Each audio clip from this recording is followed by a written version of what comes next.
श्री महाप्रभु जी ने भगवत अनुभूति का जो दिव्य मार्ग प्रकट किया उसे पुष्टि मार्ग कहा जाता है।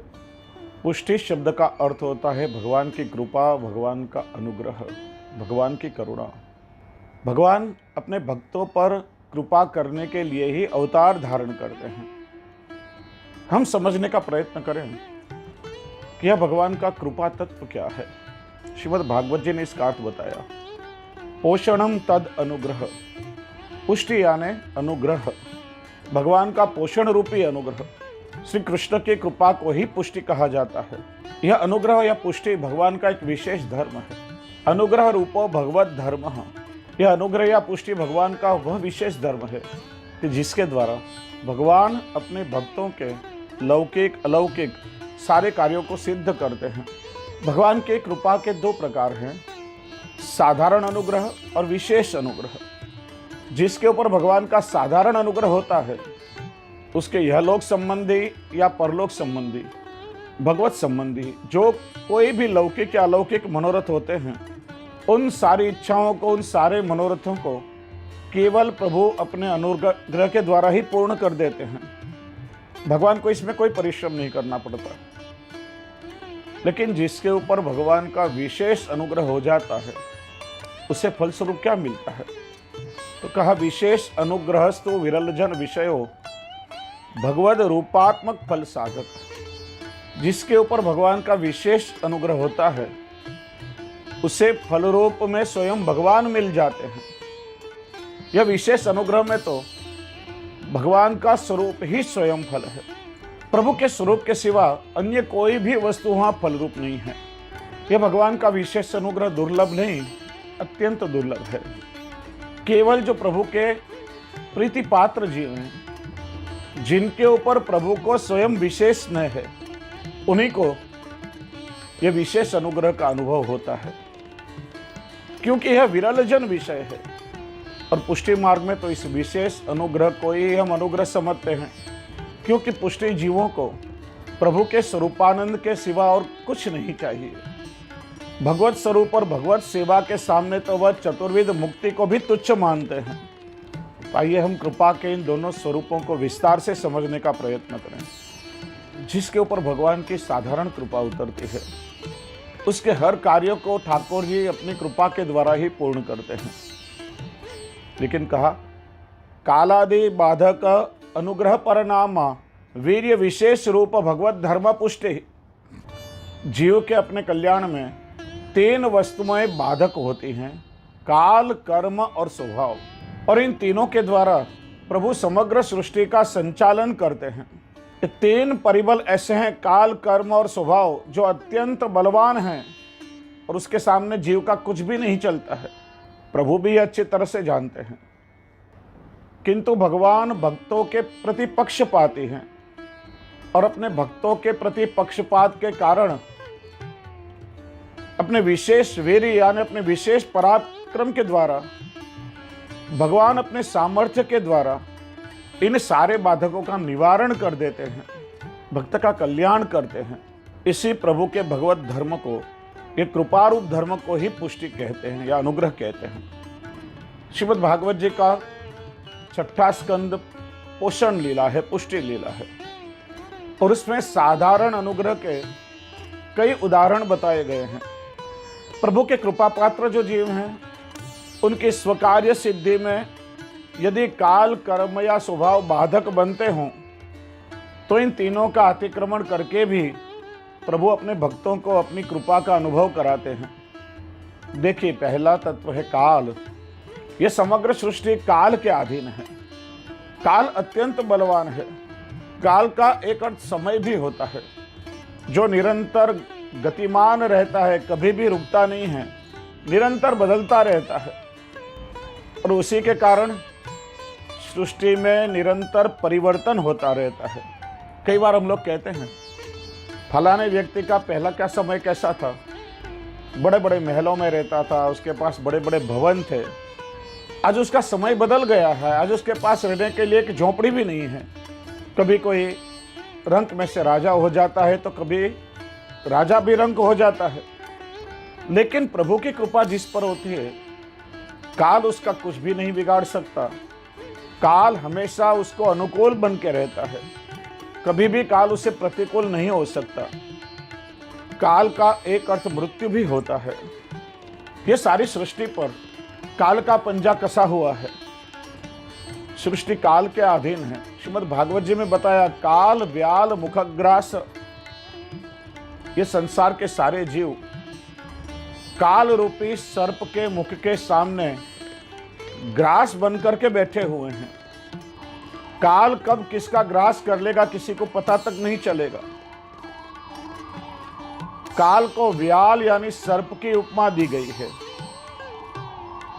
और हमारे जीवन को भवाटवी कहा जाता है। अटवी का अर्थ होता है जंगल। यदि हम किसी जंगल से गुजर रहे हों और नजदीक में यदि कोई हिंसक पशु आ रहा हो या छुपकर बैठा हो, तो उसके पैरों की आवाज से या उसके सांस की आवाज से हमें पता चल जाता है कि नजदीक में कोई हिंसक पशु है। लेकिन सर्प कब रेंगता हुआ आता है और हमें डंक मार करके चला जाता है, हमें पता तक नहीं चलता।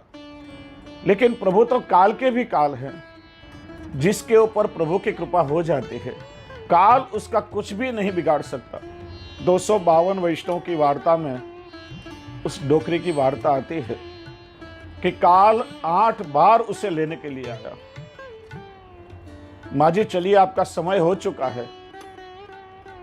माँ जी ने अंदर से ही उत्तर दिया, अरे अभी कहां तुम्हारे साथ चलूंगी, अभी तो ठाकुर जी के जन्माष्टमी के उत्सव की तैयारियां मुझे करनी है। जन्माष्टमी का उत्सव चला गया, फिर काल आया, अरे माँ जी चलो समय हो चुका है। अरे राधा जी का उत्सव आ रहा है, राधाष्टमी की मुझे सेवा पहुंचनी है। ऐसे 8 बार काल उसे लेने के लिए आया और 8 बार द्वार से ही काल को वापस लौटा दिया। जब श्री गोसाई जी ने आज्ञा की, तब काल को मान देने के लिए, काल का सम्मान करने के लिए स्वयं उसके साथ में गए। इसलिए गोपाल दास जी वल्लभाख्यान में आज्ञा करते हैं। 5वें आख्यान में उन्होंने बताया, इन्हें काल कर्म नव बांधे रे, यम ते शिर धनुष्य न साधे रे, इवो मार्ग श्री वल्लभ वर्णो रे, ज्या नहीं प्रवेश विधि हरनो रे। श्री वल्लभ के इस अनुग्रह मार्ग में काल कर्म या अन्य किसी देव देवियों का कुछ भी नहीं चलता है, क्योंकि इस मार्ग के नियामक स्वयं प्रभु हैं।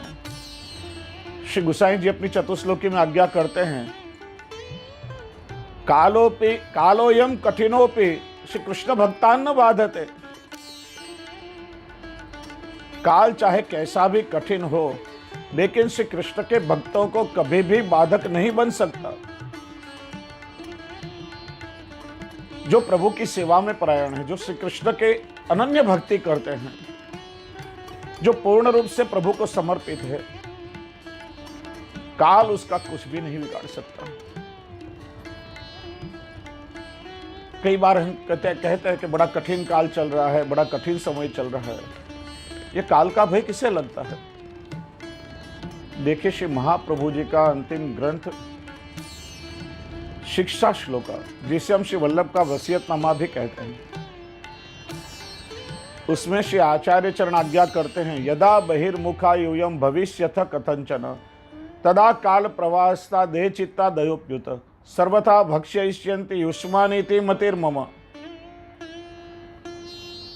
श्री आचार्य चरण आज्ञा करते हैं, यदि तुम प्रभु से विमुख हो जाओगे तो काल तुम्हारा ग्रास कर लेगा, तुम काल के तीव्र प्रवाह में बह जाओगे, तुम्हें पता भी नहीं चलेगा। लेकिन येन केन प्रकार से ठाकुर जी की सेवा, स्मरण और सत्संग के द्वारा तुम प्रभु के सन्मुख बने रहोगे, तो प्रभु की कृपा के कारण काल तुम्हारा कुछ भी नहीं बिगाड़ सकता है।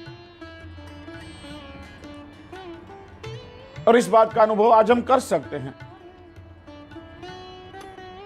कि जिन वैष्णवों के घरों में ठाकुर जी की सेवा नहीं विराज रही है, जहां सत्संग नहीं होता, जिन्होंने प्रभु के स्मरण को छोड़ दिया है, उनके घरों में केवल लौकिक आवेश है। कलयुग के सारे लक्षण उनके घरों में हमें दिखाई देते हैं।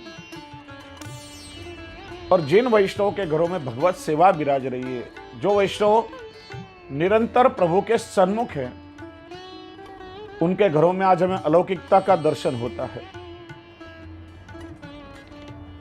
तो जिस पर प्रभु की कृपा होती है, काल उसका कुछ नहीं बिगाड़ सकता। दूसरा परिबल है कर्म। ये सारी सृष्टि कर्म के अधीन है। मनुष्य जैसा कर्म करता है वैसा फल उसे भोगना पड़ता है।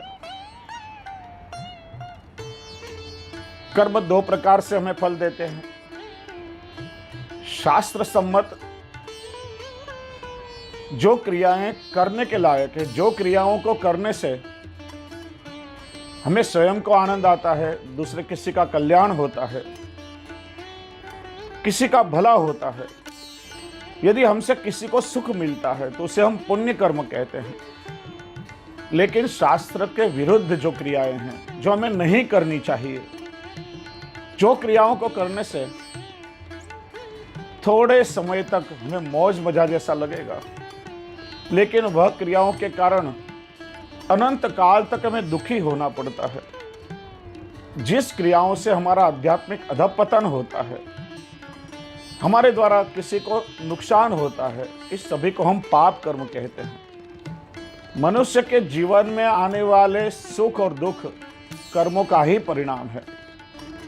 मनुष्य का अगला जन्म कौन सी योनि में होगा, यह उसके स्मरण से तय होता है। और मनुष्य के जीवन में आने वाले सुख और दुख वह कर्म के कारण आते हैं। कई प्रसंग मिलते हैं। 252 वैष्णवों की वार्ता में व्यापारी का प्रसंग है। श्री गोसाई जी को ब्रह्म संबंध लेने के समय वचन दिया था कि मैं जीवन में एक बार ब्रज यात्रा अवश्य कर लूंगा, लेकिन लौकिक में आकंठ डूबा हुआ था, अपना वचन नहीं निभाया।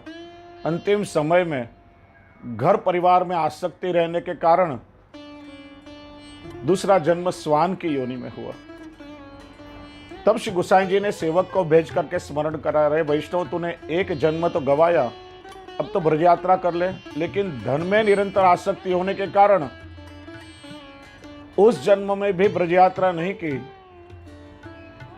तीसरा जन्म सर्प की योनि में आया। तब भी श्री गोसाई जी ने स्मरण कराया, लेकिन निरंतर लौकिक आसक्ति के कारण वह यात्रा नहीं कर पा रहा था। चौथा जन्म गटर में कीड़े के रूप में हुआ। तब श्री गोसाई जी ने अपने सेवक से आज्ञा करी कि अब जाकर उस वैष्णव को पूछने की आवश्यकता नहीं है, इस डिब्बी में उस जीव को भर के और यमुना जी में जाके छोड़ दो। श्री गोसाई जी के सेवक ने उस कीड़े के रूप में रहे हुए जीव को डिब्बे में भर करके श्री यमुना जी के जल प्रवाह में पधरा दिया और उसी से सारे कर्म के बंधन कट गए और सीधी प्रभु के नित्य लीला में उसकी प्राप्ति हो गई। श्री गोसाई जी ने अपने अनुग्रह के द्वारा उस जीव का उद्धार किया। श्रीमद् भागवत जी में भरत जी का प्रसिद्ध उदाहरण है। तपस्वी थे, राजर्षि भरत थे, सिद्ध अवस्था को पहुंचे हुए थे।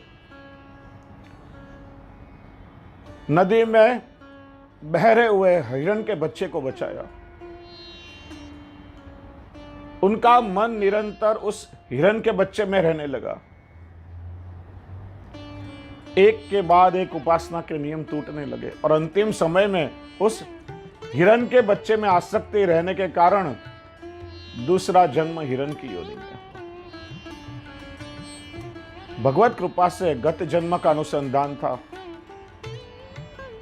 इसलिए भगवत स्मरण करके और अपने देह का त्याग किया और तीसरा जन्म ब्राह्मण के रूप में हुआ है।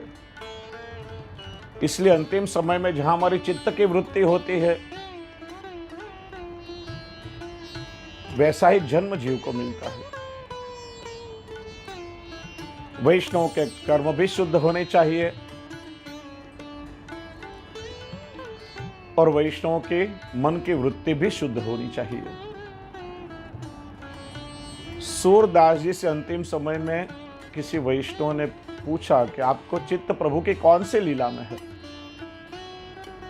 खंजन नयन रूप रसमात और राधा बैठी तिलक संवारती है। प्रभु के नित्य लीला के पद का गान करते हुए और सीधे ही प्रभु के नित्य लीला में प्राप्त हुए हैं।